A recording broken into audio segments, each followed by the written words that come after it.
비 예보가 있었던 것 같은데 날씨가 흐릴 걸 기대하고 아침에 눈을 떴는데 햇빛이 예쁘니까 너무 좋더라고요. 아주 기분 좋은 날 또 우리 하나님 예배할 수 있어서 너무 감사합니다.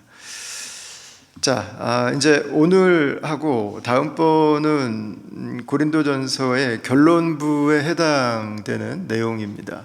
이제 메인 편지를 써서 하고 싶은 이야기들은 이제 다 마친 거고요. 16장에 나오는 내용들은 이제 주변 마무리하는 것들입니다. 근데 특별히 오늘 본문은 뭐 다음번까지 좀 이어지는 부분이 있는데, 바울이 하고 있는 다 앞에서 다루지 못했던 사역에 대해서, 그리고 사역자들에 대한 이야기들이 이제 나오고 있습니다. 그래서 좀 우리가 교회를 섬긴다고 하는 것, 교회 사역이라고 하는 것, 또 교회를 섬기는 사역자라고 하는 것에 대해서 우리가 가지고 있는 그림이 있고 기대가 있고 기준이 있는데, 그걸 한번 점검해 볼 수 있는 그런 중요한 내용들이 이 안에 담겨 있는 것 같아서 같이 한번 오늘 이 본문을 나눠보도록 하겠습니다. 먼저 첫 번째 이야기들은 재정에 대한 거예요. 1절에서 3절까지 보시면 성도를 위하는 연보에 관하여는 이렇게 나오는데, 연보가 옛날 우리 할아버지, 증조 할아버지 세대에 사용하시던 헌금을 부르는 이름이었습니다. 헌금을 연보라고 이렇게 불렀어요. 예루살렘 지역에 있는 어려운 성도들을 위해서 이 유럽 지역에 있는 교회들이 좀 헌금을 해서 보내면 좋겠습니다 해서 이제 그것에 대한 이야기예요. 어떻게 모으면 좋을지, 어떻게 그것을 그들에게 갖다 드리면 좋을지, 이런 디테일한 내용들을 기록하고 있습니다. 이런 이제 이야기들을 들으면 이제 그런 생각이 하시는 분들도 있겠죠. 아니, 예루살렘 교회 성도들은 내가 본 적도 없는데 왜 그들에게 헌금을 해야 돼? 그런데 사실은 예루살렘 교회와 고린도 교회는 무관하지 않습니다. 왜냐하면 예루살렘 교회 핍박 때문에 흩어진 분들이 헬라인들에게 복음을 전했고, 그리고 거기에서 안디옥 교회가 세워지고 안디옥 교회가 파송해서 바울이 고린도까지 와서 복음을 전한 거거든요. 그러니까 이들이 이 예루살렘 교회를 생각한다고 하는 것은 사실 그들이 받은 은혜를 그냥 갚는 차원이에요. 그리고 그리스도 안에서 한 몸을 이룬 형제 교회라고 우리가 생각한다면 그들의 어려움을 모른 척하지 않는 것은 당연한 일이고요. 그리고 예수님께서 우리를 섬기셨던 방식입니다. 우리는 생각하지 않았을 때 그분께서 자신을 주심으로 저와 여러분들을 위해서 하나님의 나라를 예비해 주신 것은, 이것이 성도가 이 세상을 살아가는 그 모습인 거죠. 5절부터 7절까지는 여행 계획이 나옵니다. 제가 마게도니아 지역을 방문할 건데 거기에서 여러분에게로 가겠습니다. 5절이죠. 그리고 6절 말씀 보시면 여러분들과 함께 머물고 겨울도 지내려고 합니다. 그때 아마 바울은 고린도 교회에 있었던 이 많은 문제들을 좀 해결하고 싶었을 것 같아요. 물의를 일으키고 있는 사람들을 만나서 사도 바울이면 책망도 했겠죠. 그리고 교회를 좀 바로잡는 그 일들을 아마 했을 것입니다. 자, 그리고 나서 사도 바울이 6절에 이런 표현을 해요. 이는 너희가 나를 내가 갈 곳으로 보내어 주게 하려 함이라. 이렇게 기록합니다.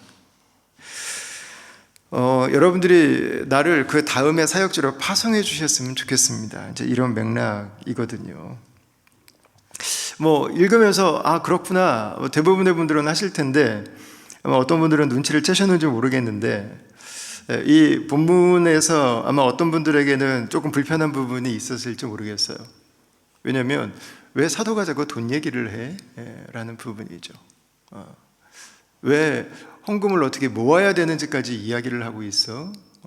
왜 모두가 다 하라고 하는 이야기들이 좀 부담스럽게 들릴 수도 있죠. 그리고 6절에 나오는 것처럼 난 여러분들이 나를 내가 다음에 가야 될 것으로 파송해 주었으면 좋겠습니다 라는 말도 불편하게 들릴 수 있어요. 여러분, 이 말씀을 오늘날의 시각으로 보면 안 될 것 같고요. 그리고 저처럼 목회를 하는 사람들은 교회에서 예산이 책정이 돼서 제가 그 안에서 재정을 사용할 수 있지만 사도 바울은 책정되어 있는 예산이 없어요. 하나님 완전히 자원성에 의지해서 하나님께 자기를 의탁하고 살아가는 거거든요. 이런 차원에서는 충분히 좀 다른 컨텍스트에 있다고 하는 것을 좀 저희가 이해할 수 있을 것 같습니다. 근데 오늘날에도 이런 생각을 하시는 분들이 적지 않게 있죠. 목회자들이나 사역자들이 재정에 대해서 언급하는 것을 불편하게 생각하는 겁니다. 말하지 않았으면 좋겠다라는 거죠. 좀 목회자들이 돈에 대해서 좀 무관심하게 살았으면 좋겠다, 무관하게 행동했으면 좋겠다라고 여기는 이런 기류들이 있는 것들을 우리가 부인할 수 없죠. 근데 여러분들은 어떠신가요? 저는 눈 가리고 아웅인 것 같아요. 너무 얕은 생각입니다. 너무 얕은 생각. 물론 이 재정에 있어서 공과 사의 구분은 너무 중요합니다. 그러나 그것이 돈을 모른 척하고 지나가도 된다고 말하는 것은 아니죠. 그래서 저는 이 재정에 대해서, 돈에 대해서 의도적으로 설교를 한 적은 없었던 것 같아요. 한 번, 몇 년 전에 한 번 의도적으로 하고 그 다음에는 그렇게 막 의도를 갖고 설교한 적은 없었어요. 제가 다음교회를 섬기면서 의도적으로 돈에 대해서 설교를 하지 않은 이유는 크게 두 가지예요. 돈에 대해서 무관심한 것이 더 영적이라고 여겼기 때문에 결코 아닙니다. 첫 번째는 다음교회 성도들이 헌금을 너무 열심히 하셨기 때문이에요. 그래서 할 필요가 없었어요. 저희 교회는 코비드 때도 정부 지원금을 줄 때 크게 두 번을 줬는데 저희는 첫 번째 건 아예 못 받았잖아요. 성도들한테 인터넷 헌금을 너무 열심히 하니까 이거 정부 지원금이 더 많이 나오는데 이거 헌금하지 말라고 그래야 되나, 이거 말도 못하고 그 어려운 시간도 우리 다 지나왔어요. 젊은 세대들은 헌금 안 한다고 그러는데 우리 교회 성도들은 왜 그렇게들 헌금들을 열심히 하는, 그래 헌금에 대해서 별로 강조할 필요가 없었어요. 또 하나는 저 여러분들이 다 같이 공감하겠지만 재정에 대해서 좀 불편하게 느끼시는 분들이 많아요. 요즘에 특히나 이제 재정에서의 재정 사용의 불투명성 이런 부분들이 집행하는 과정에서 있었던 얼굴을 붉히던 기억들 이런 것들이 그냥 교회가 좀 이런 것에 좀 신경 쓰지 않으면 좋겠다, 얘기 안 하면 좋겠다, 무관했으면 좋겠다. 돈 얘기가 나오는 것들이 마치 누군가의 사익을 추구하고 탐하는 것처럼 느껴지는, 그냥 돈이라고 하는 것 자체가 다뤄지면 좀 불편한 것처럼 여겨지는 분들이 있는 거죠. 그런데 중요한 것은 돈에 대해서 말하는가 말하지 않는가가 아닙니다.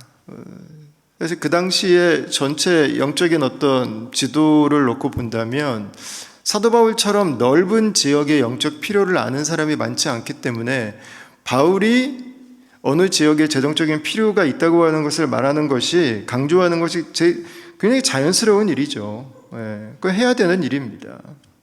그리고 성경은 어디에도 돈에 대해서 말하지 말라고 하는 기록을 남기지 않았습니다. 더 중요한 것은요, 재정의 주인이 하나님이심을 알고 그 재정을 하나님의 필요가 있는 곳에 사용하는 것은 하나님의 백성으로서 마땅한 바이기 때문에 그렇죠. 말이 중요한 게 아니고요, 씀이 중요한 거예요. 말을 하느냐 하지 않느냐가 중요한 게 아니고 우리가 하나님께서 우리에게 주신 재정을 하나님 나라의 필요를 위해서 쓰고 있느냐 아니냐가 중요한 거죠. 말하지 않아도 그것을 하나님 나라를 위해서 드리고 쓸 줄 안다면 아름다운 일이죠. 그러나 말하지 않는데 아무도 하나님 나라에게 어텐션을 주지 않는다면 여러분, 그것은 주인이 잘못되어 있는 거죠. 주인이 지금 다른 방향에 가 있는 거예요. 그 공동체는 올바른 곳으로 가고 있지 않은 거죠. 여러분, 앞에서 재정을 운용하는 자들의 입장이라면 투명하게 이것을 써야 될 때 잘 쓰는 것은 너무 중요합니다. 이것을 개인적으로 아니면 공동체가 용납하지 않는 방식으로 사용하는 것은 있어서는 안 되는 일이죠. 여러분, 성도로서의 삶도 역시 마찬가지죠. 내가 공동체 재정을 운용하진 않지만 개인의 재정을 운용함에 있어서 하나님께서 나에게 주신 재정의 일부는 하나님 나라를 위해서 쓰라고 주신 것이라고 하는 것을 인정하고 그것을 위해 사용하는 것은 마땅한 것입니다. 그래서 여러분, 이 개인의 재정 사용이든 공동체의 재정 사용이든 원리는 결국 같은 거예요.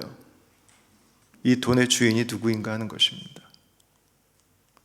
이 공동체 재정이 마치 주인이 나인 것처럼 하면 안 되잖아요. 하나님께서 주인이심을 망각하는 거죠.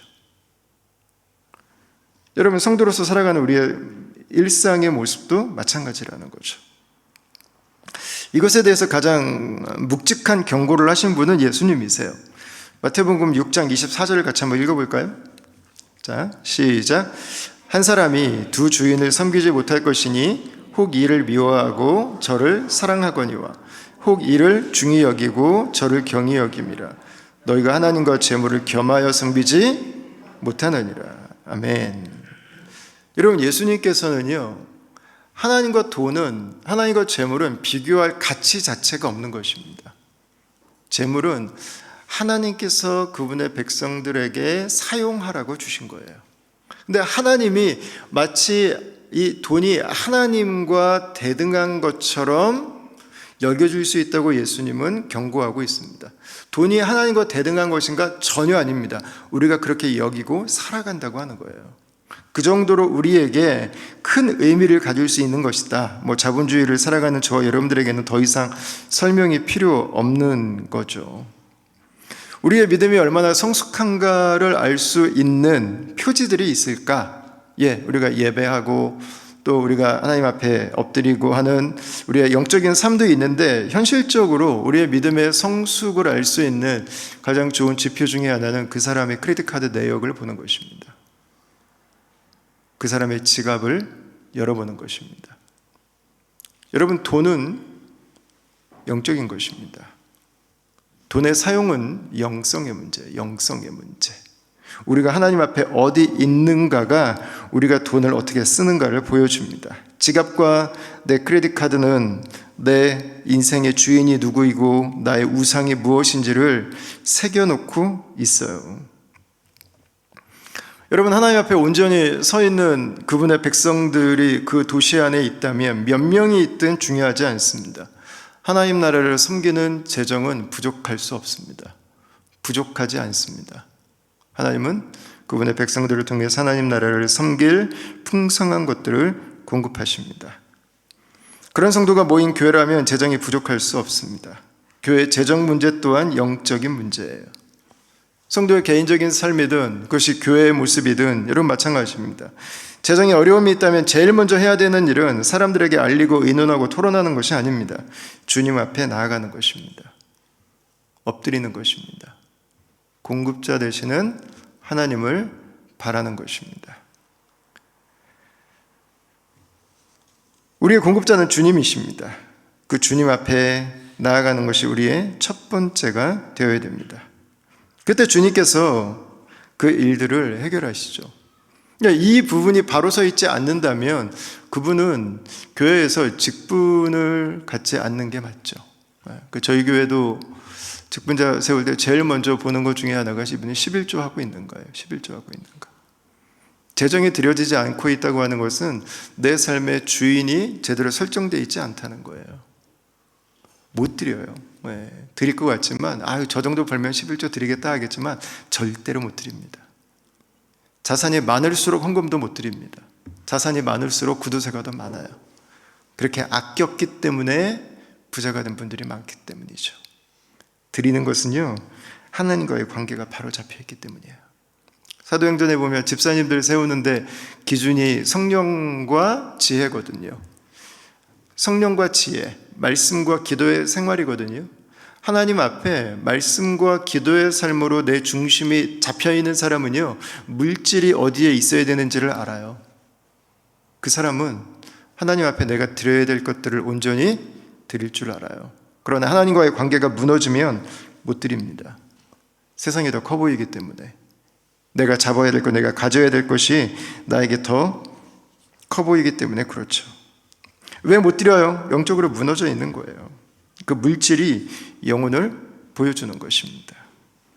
카드빚에 의존하고 생활을 하고 사람들에게 돈을 구워가면서 갚지 않고 집을 사고 차를 사고, 여러분 다 영적으로 망가져 있는 거잖아요. 하나님 앞에 제대로 서 있는데 그런 삶을 살아갈 수 없겠죠. 노름하고 갬블링하고 복권 사고 개에 빠져서. 여러분 열심히 일해야죠. 열심히 성실하게 일하고 하나님이 나에게 주신 것을 가지고 살아가는 것들을 배우고 훈련하고 연습하고, 그 안에서도 하나님께서 오늘도 나에게 풍성하신 분이라고 하는 것을 간증하고 고백하는 거죠. 세금을 안 내면서 다른 사람들에게 어려움을 끼치면서 하나님의 이름을, 재물에 대해서 끄집어내는 것은 하나님의 백성으로서 온전치 못한 그런 모습이 되겠죠. 자, 바울은 자신의 일정에 대해서도 이야기를 했습니다. 제가 마게도냐를 갔다가 고린도에 가려고 그래요. 거기서 겨울을 지낼 겁니다. 몇 달을 여러분들과 함께 살겠습니다. 그랬거든요. 근데 바울이 이 말을 지켰을까? 고린도후서에 보면 바울이 이 약속을 못 지켜요. 네. 중간에 보면 약속을 바꿔요. 내가 먼저 고린도를 갔다가 마게도냐 갔다가 다시 고린도에 와서 다른 데 갈게요. 이게 약속을 하면 바꾸거든요. 근데 어쨌든 약속을 처음에 했던 것도 바꿨던 것도 결론적으로 둘 다 못 지킵니다. 고린도후서 1장 15절 한번 보세요. 내가 이 확신을 가지고 너희로 2번 은혜를 얻게 하기 위하여 먼저 너희에게 이르렀다가 너희를 지나 마게도냐로 갔다가 다시 마게도냐에서 너희에게 가서 너희의 도움으로 유대로 가기를 계획하였으니, 그저 계획이 한번 바뀐 거죠. 17절 보세요.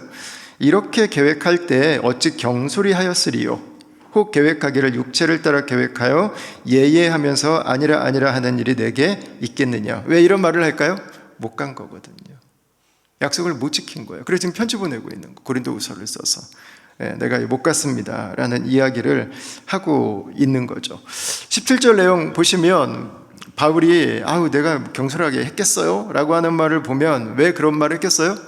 약속하고 안 지키는 사람이라고, 말하고 안 지켰다고. 그냥 그 말만 있었겠어요? 아이고 원래 안 지키는 사람이 있어. 그럴 줄 알았다 내가. 이런 얘기들이 또 나오는 거죠. 왜 못 지켰을까? 8절과 9절 말씀으로 우리 같이 한번 읽어보겠습니다. 자, 시작. 내가 오순절까지 에베소에 머물려 함은 내게 광대하고 유효한 문이 열렸으나 대적하는 자가 많음이라. 아멘. 바울이 이유를 밝힙니다. 에베소에 지금 복음 증거의 문이 열린 거예요. 여러분, 에베소는 어디죠? 사도행전에 보면 사도 바울이 에베소에서 복음을 전하고 나서 도시가 거의 폭동 수준의 혼란에 휩싸였어요. 기억하시죠? 여러분, 굉장한 위험 가운데 있었던 도시였습니다. 그곳에 지금 바울이 복음을 전하는데 사람들이 예수님을 알고 싶다고 몰려들고 있는 거예요.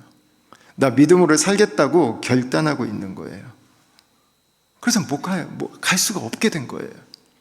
움직일 수가 없게 된 거죠. 그래서 오순절까지는 부활절이 보통 4월 초순이니까 그때부터 50일째니까 한 5월 중순 말 이 정도 되겠죠. 오순절까지는 에베소에 더 머무르겠습니다. 이렇게 이야기를 하고 있는 겁니다. 그러면 바울이 여기에 머무는 것이 좋기만 했을까? 그런 것 같지가 않아요. 9절에 보니까 대적하는 자가 많다 그랬어요. 예수님을 믿는 사람이 나오면 나올수록 그 주변 가족들은 다 싫어할 거 아니에요. 대적하는 사람들도 많아지는 거예요. 누군가 예수 믿는 것을 사람들이 원하지 않는 거죠. 여러분, 사도에게는 위험한 거예요 지금. 근데 사도는 자신의 위험보다 기회를 보고 있습니다. 하나님이 지금 일하고 계시는구나. 그러니까 사도는 자신이 어디에 있어야 될지를 결정했습니다. 영혼 구원하는데 내가 있어야겠다라고 하는 거죠. 저는 사도 바울의 마게도냐인의 환상을 봤을 때도 약간 상황이 비슷했을 것 같아요. 바울과 그의 팀들은 다 소아시아로 가고 싶어 했거든요. 근데 하나님이 그 방향을 유럽으로 트시거든요. 바울이 아마 소아시아로 가면서 분명히 그쪽에 있는 사람들에게 약속했을 거라고요. 우리가 그쪽으로 갈게요. 근데 성령께서 직접 이 흐름을 트셨거든요. 아마 욕 바가지로 먹었을 거예요. 인간들 온다고 그래놓고 안 왔다고. 우리 보고 준비는 다 시켜놓고 자기들은 내뺐다고. 여러분 분명히 아마 그것 때문에 사도 바울을 좋지 않게 생각하는 사람들이 있었을 겁니다. 약속을 어긴 거예요. 약속이 중요하죠. 그러나 하나님의 인도하심 안에서 인간적인 약속보다 더 큰 것들이 있을 때가 있죠. 기도할 때, 금식할 때, 하나님 말씀을 묵상할 때 성령 안에서 하나님께서 새로운 길을 보여주실 때가 있습니다. 바울은 약속을 안 지켰다고 하는 비난을 받습니다. 근데 그는 그 비난에 치우치지 않아요. 흔들리지 않아요. 망설이지 않아요. 그는 하나님의 인도하심을 따라서 나아갑니다. 여러분 이것은 바울 한 사람의 지도자만이 아니라 저는 공동체 전체가 중요한 부분인 것 같아요. 공동체 전체가 중요한 부분. 우리가 계획하지만 그러나 그 길을 인도하시는 분은 하나님이시라고 하는 것. 우리가 A부터 Z까지 아주 촘촘하게 계획을 만들어 놓을 수 있지만 그러나 하나님의 인도하심은 다를 수 있는 거죠. 그 공동체를 이끄는 사람들이 영적인 리더가 우리 가정의 영적인 리더가 여러분들이 비즈니스를 하신다면 사장님이 하나님 앞에 깨어있는 것은 너무 중요하죠. 그러나 리더만이 아니라 모든 공동체가 다 함께 하나님 앞에 깨어 있어야 됩니다. 하나님 말씀 안에 있어야 됩니다. 그때 하나님께서 인도하심에 유연하게 움직일 수 있어요. 유연하게. 하나님께서 가장 기뻐하시는 그 일에 그 교회의 본질과 사명이 무엇인지에 대해서 깨어있지 못하고 말씀과 기도 안에서 주님 앞에 깨어있지 않으면은요 결국은 나의 계획에 딱 붙잡혀 있어요. 그 너머를 못 봐요. 사실 우리는 그 너머를 다 못 볼 때가 있죠. 그러나 하나님께서 인도하시기 때문에 순종해야 될 때가 있는 거예요. 하나님 앞에 나를 내려놓을 수 없으면은요 자기 고집만 나와요 결국은. 그래서 우리가 함께 믿음으로 살아가면서 내가 말씀 안에 있지 않다면 말하는 것을 조심해야 돼요. 내가 그것에 대해서 충분히 기도하지 않았다면 말하지 않는 게 지혜로운 거예요. 주님 앞에서 그것에 대해서 내가 곱씹어 보지 않았다면 그냥 가만히 있는 게 가장 좋은 거예요. 물론 이거는 앞에 서 있는 사람이 잘못된 판단을 하고 인도하심을 잘못 분별할 수도 있는 부분이에요. 그럴 때는 이제 사과를 하고 또 공동체가 하나님 앞에 다시 이제 서야겠죠.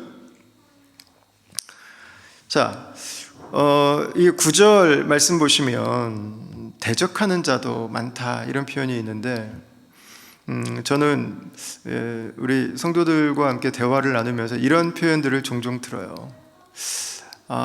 목사님은 아니면 영적 지도자들은 그냥 존경만 받는 분이면 좋겠다. 인정만 받는 분이면 좋겠다. 칭찬만 듣는 분이면 좋겠다. 이런 마음들이 좀 다 있으신 것 같아요. 근데 여러분들의 환상을 와장창 깨드려서 너무 죄송한데 그건 환상이에요. 사도 바울만 봐도 그렇잖아요. 지금 에베소 교회에서도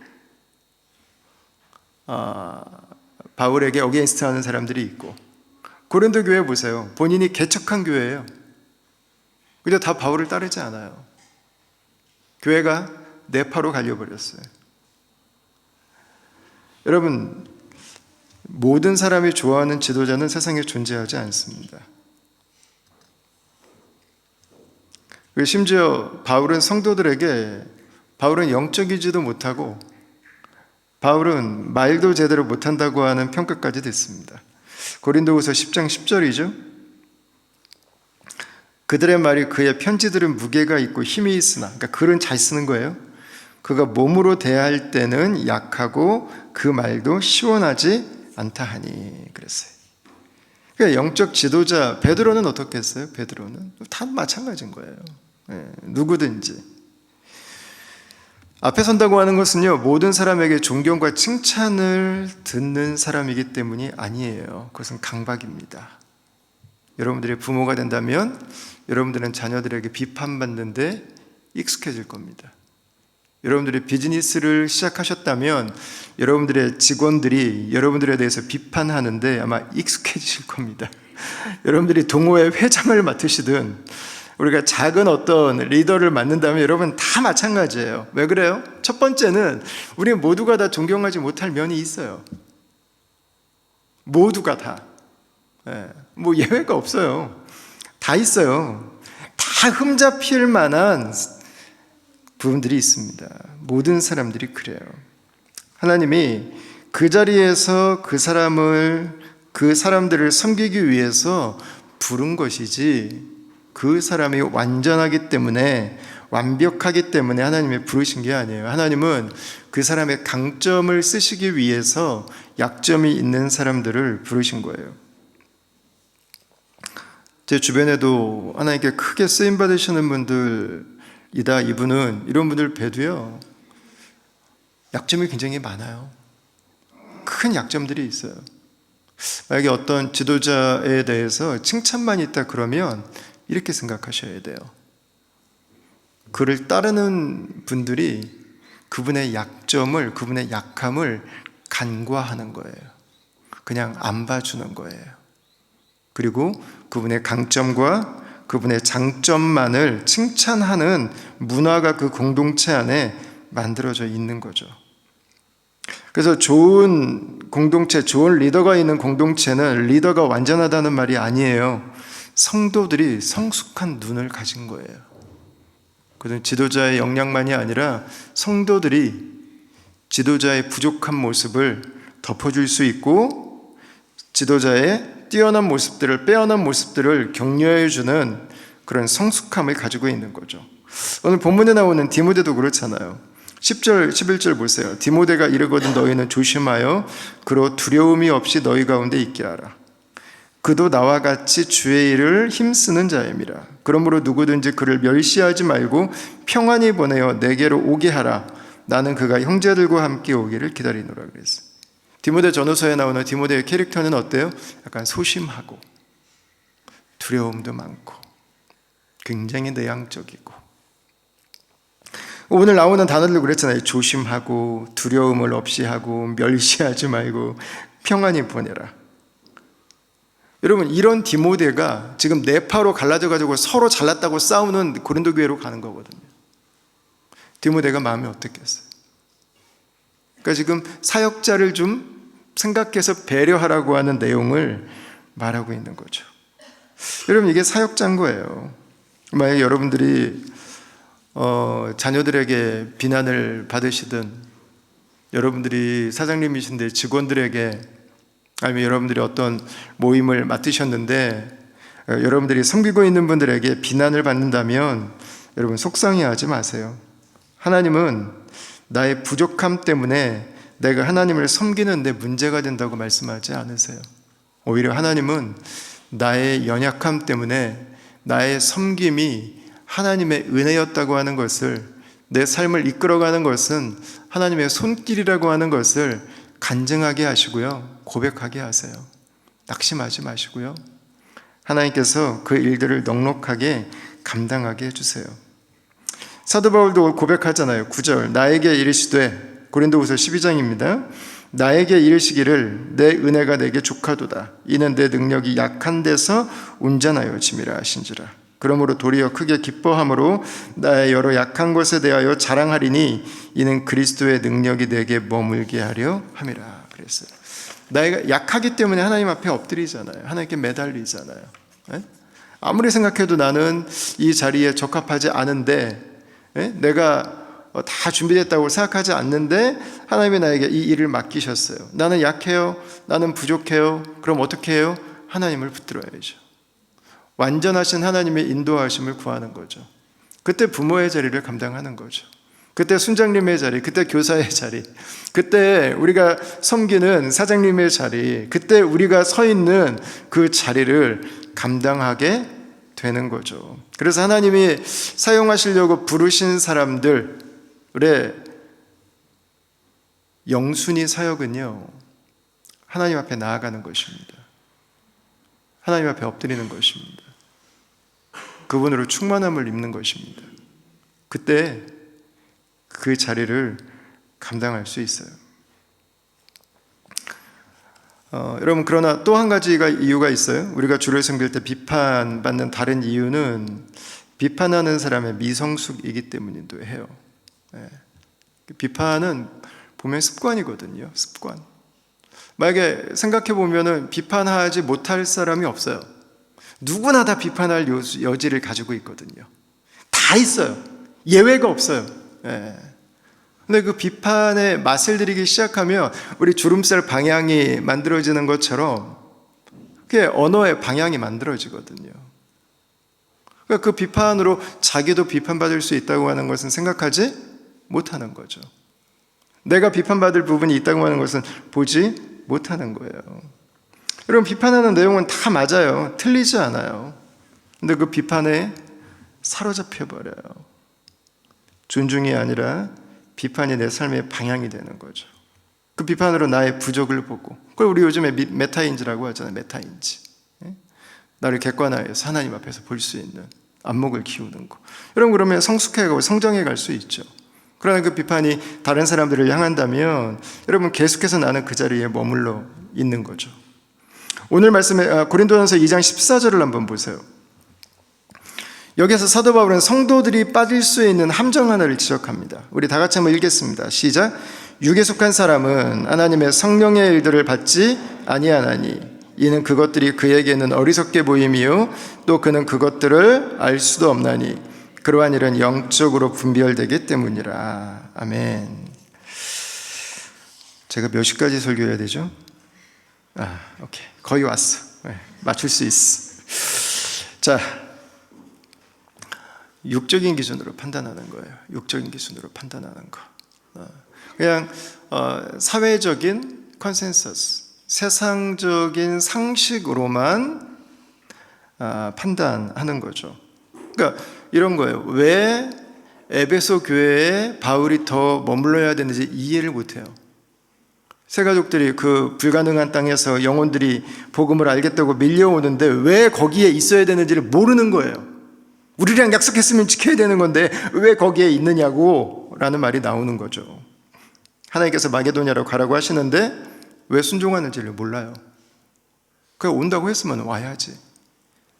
더 큰 하나님의 부르심, 하나님의 인도하심이 있을 수 있다고 하는 것을 못 보는 거죠. 왜 순종하는지를 모르는 거예요.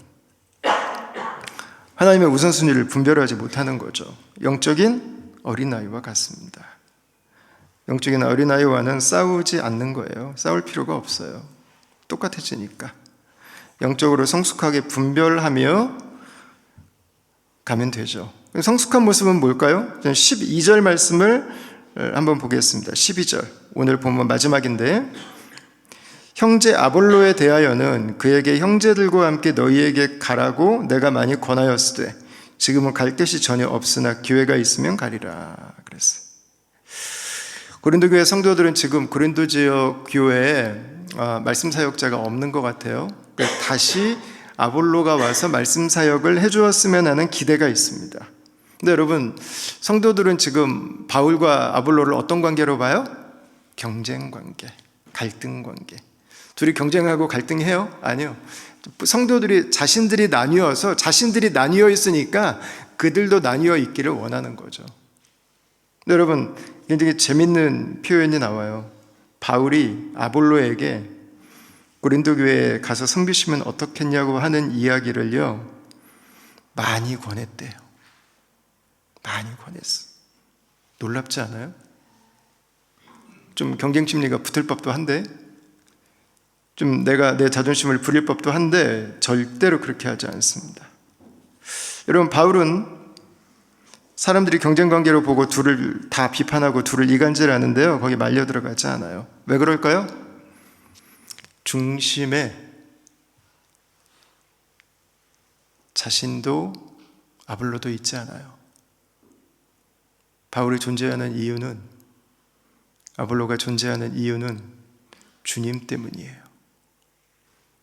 주님의 교회 때문이고, 그분의 나라 때문이고, 내 자존심 하나도 안 중요해요. 내가 이기는 거 하나도 안 중요해요. 교회가 이기면 돼요. 교회가 세워지면 되는 거예요. 하나님의 뜻이 이루어지면 되는 거예요. 영혼들이 구원받으면 되는 거예요. 믿음의 세대가 찾아오면 되는 거예요. 하나님의 역사가 시작되면 되는 거지. 여러분, 그래서 바울은 자신의 자존심을 다 내려요. 다른 사람들의 말에 비판에 휘둘리지 않아요. 그것 때문에 아볼로와 등지지 않아요. 주님이 이기고 교회가 이기는 것이 무엇인가를 생각합니다. 왜 그래요? 사역자는 그 주님의 종일 뿐이에요. 교회의 종일 뿐이고, 그 자리에 있는 거예요. 여러분, 어른 같은 성숙한 사역자의 모습은 무엇입니까? 나를 생각하지 않는 거예요. 교회의 유익과 하나님의 기쁨을 추구하는 것입니다. 만약에 바울이 주님과 주님의 교회를 가장 앞에 두지 않았다면 고린도 교회는 극단으로 갔을 것 같아요. 그러나 언제나 모든 순간 교회가 가장 앞에 있었어요. 주님의 뜻이 가장 중요했어요. 하나님이 가장 기뻐하시는 게 나에게도 가장 큰일이었어요. 바울은 그 자리에 있는 거예요. 자신의 자존심, 자신의 기득권 다 내려놔요. 비난과 오해에 개의치 않아요. 주님의 뜻이 주님의 교회를 통해서 그가 살고 있는 로마 제국의 모든 도시들과 섬기는 동네에 나타나기를 소망하며 섬깁니다. 한 영혼이라도 더 죽게 나와서 영원한 생명을 얻기를 원하는 거죠. 사랑하는 다음 가족 여러분, 우리도 주께서 우리를 부르신 대로 우리의 일이 아니라, 우리의 열심이 아니라 주님의 일에 힘쓰는 선생님들이 되고, 목회팀들이 되고, 말씀 사역자들이 되고, 순장 순모님들이 되고, 사장님들이 되고, 부모가 될 수 있기를 주의 이름으로 축원합니다.